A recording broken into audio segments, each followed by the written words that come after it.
Hey guys, welcome back to my YouTube channel. I hope that you all are doing good. In this video lecture, we are going to discuss some important MCQs that were asked in AIIMS Bhubaneswar Radiographer Recruitment 2023. So guys, without wasting time, let's get started. So today's question number first is, which disorder is characterized by the progressive degeneration of nerve cells in the brain and spinal cord? ऐसा कौन सा disorder है जिसमें क्या होता है कि जो नर्व सेल्स ब्रेन और स्पाइनल कॉर्ड में होती हैं उनकी प्रोग्रेसिव डिजेनरेशन होती हैं। तो ऑप्शन इस देखते हैं क्या क्या है। Parkinson's disease, multiple sclerosis, amyotrophic lateral sclerosis, Alzheimer's disease. Its right answer is option number C, that is amyotrophic lateral sclerosis, ALS. Now let's move to question number 2. Question number 2 is, what is the purpose of the acronym PET in brain studies? Brain studies में acronym यानी abbreviation PET का purpose क्या होता है? तो option देखते हैं क्या क्या है।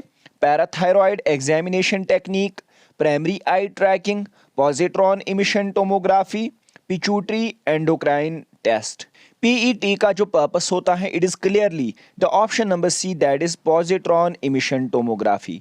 अगर हम ब्रेन स्टडीज में देखेंगे तो बेसिकली पीईटी में क्या किया जाता है कि यहाँ पे हम एक रेडियो ट्रेसर या रेडियो फार्मास्यूटिकल टारगेट टिश्यू में इंजेक्ट करते हैं, तो वो रेडियो ट्रेसर टारगेट टिश्यू में एक्यूमुलेट होके क्या करता है, डीके होके वहाँ से इमिट करता है पॉजिट्रॉनस, वहाँ से इमिट करता है positrons. So clearly it's answer is positron emission tomography in case of the brain studies.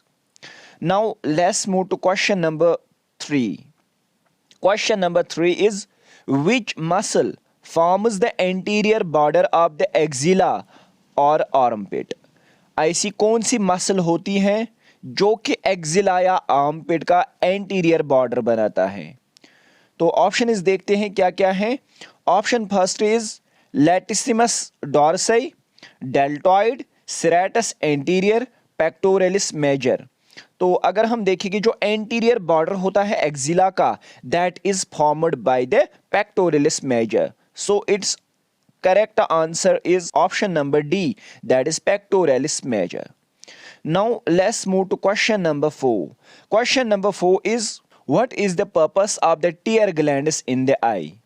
यानी जो आई होती हैं उसमें जो टीयर ग्लैंड्स होते हैं यानी नेजोलैक्रिमल ग्लैंड्स, तो उनका पर्पस क्या होता है? तो ऑप्शन देखते हैं क्या क्या है। To keep the eye moist, to close the eye, to help with taste, to produce mucus. जो टीयर ग्लैंड्स होते हैं या नेजोलैक्रिमल ग्लैंड्स होते हैं उनका जो पर्पस होता है that is to keep the eye moist. So it's correct answer is option number A. Now let's move to question number 5. Question number 5 is, which hormone produced by the adrenal glands is primarily responsible for regulating the body's response to stress? तो ऐसा कौन सा hormone है जिनको adrenal glands produce करते हैं और उनका जो प्राइमरी फंक्शन होता है वो क्या है कि बॉडीज रेस्पॉन्स टू स्ट्रेस को रेगुलेट करना। तो अगर हम इन ऑप्शंस में से देखेंगे, it is melatonin, insulin, thyroxine, cortisol.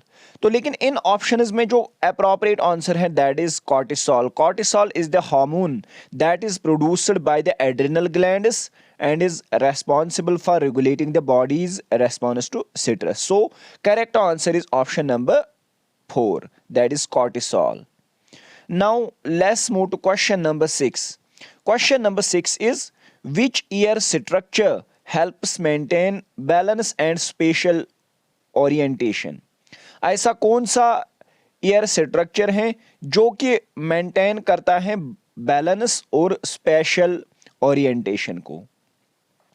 Now let's see the options: cochlea, eardrum, tympanic membrane, vestibular system. Its appropriate answer is option number D, that is vestibular system.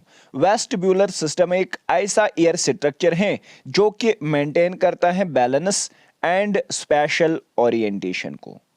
Now let's move to question number 7.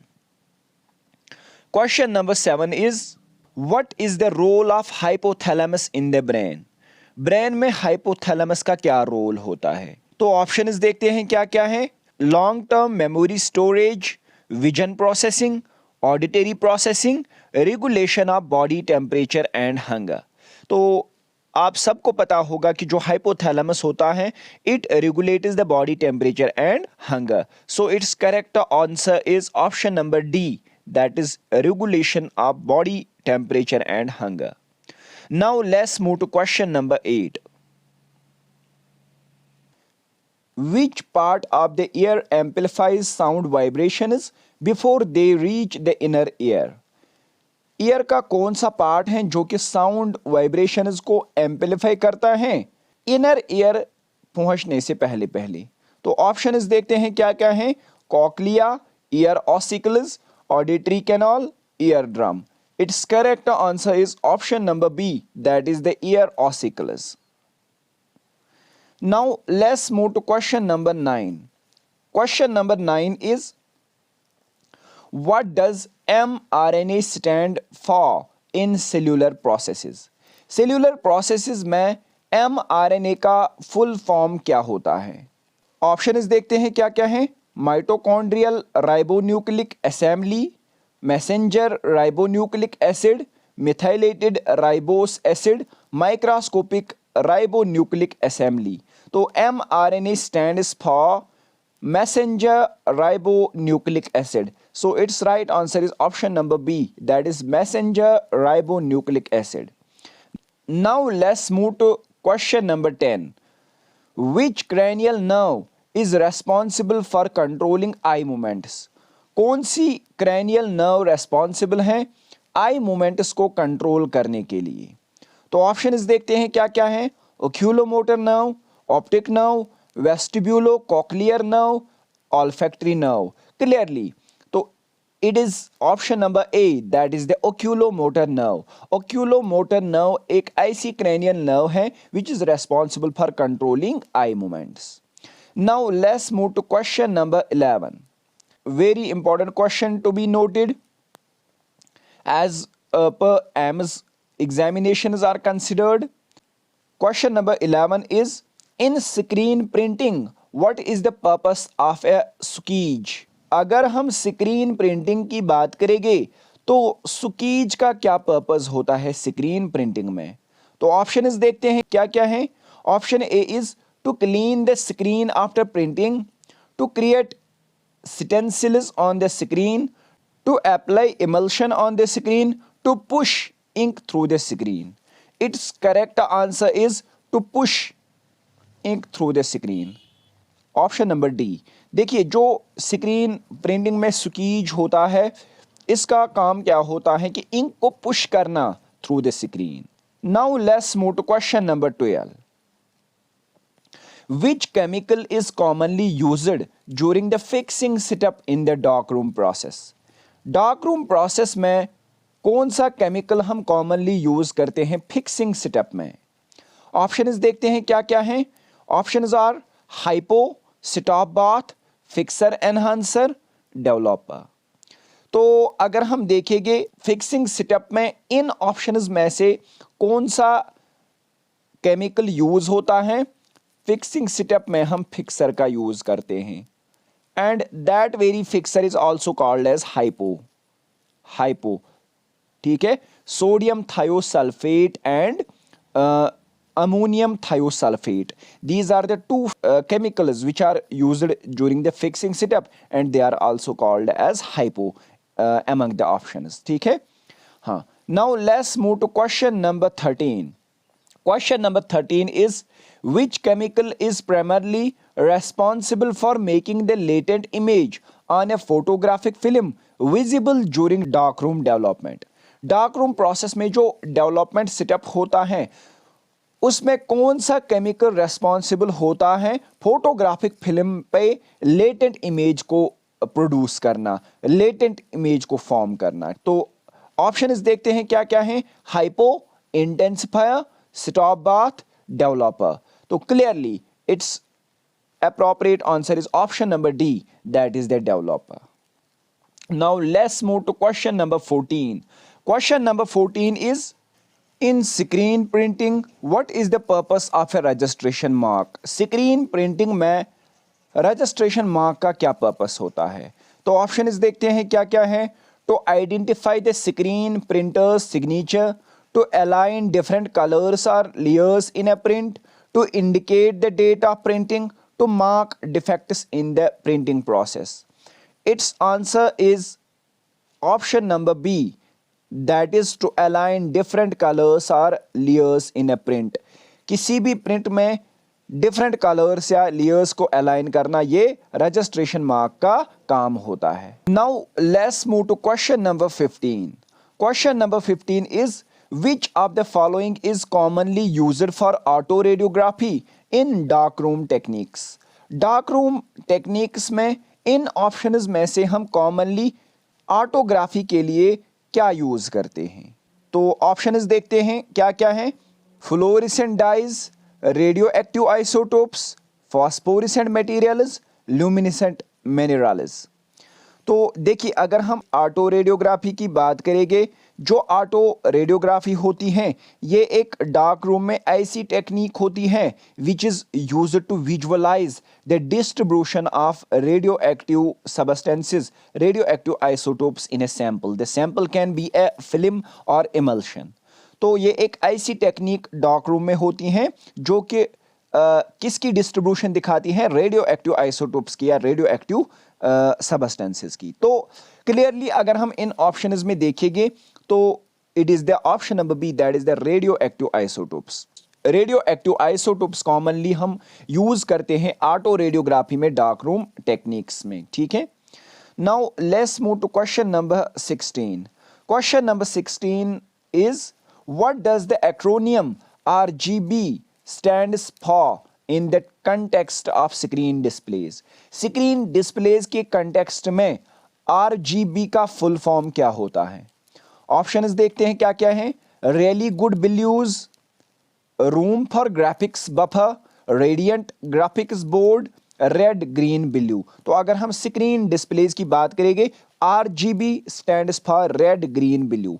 It is option number D, that is red green blue. Now let's move to question number 17. Question number 17 is, what role does the fixer solution play in the X-ray film development process? X-ray film development process में fixer solution का क्या role होता है?